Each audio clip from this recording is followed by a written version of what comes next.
damba nangiloche ana ulumbe patizaza anari ni manata baba ana tokunu tabandai nangandra kutua mangai la mama nanga fatimbula enole la bentita divula sati vada chitita ngali fadaluka ita banja viavi ana vangu vua yo tutundulungera akwizan ana vangu vua yo la entekiza no yelo nasi kwati mpapeke anole la inata uamelumba nasi kwati mpapeke mga pingapi abao ngatoni vya nasi kwati mpapeke zangi fubale pala taletang nasi kwati mpapeke natamira zambetangi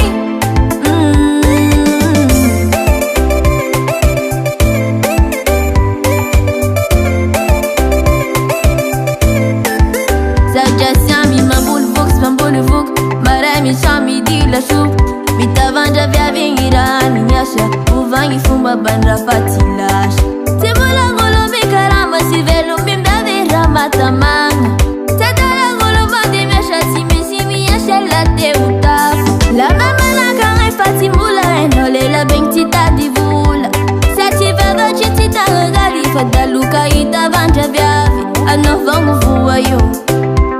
tutundulungera akwizan ano vangu vua yo la entekiza no yelo nasi kwati mpapeke anole la inata uamelumba nasi kwati mpapeke mga pingapi abao ngatoni vya nasi kwati mpapeke zangi fubale pala taletang nasi kwati mpapeke natamira zambeitangi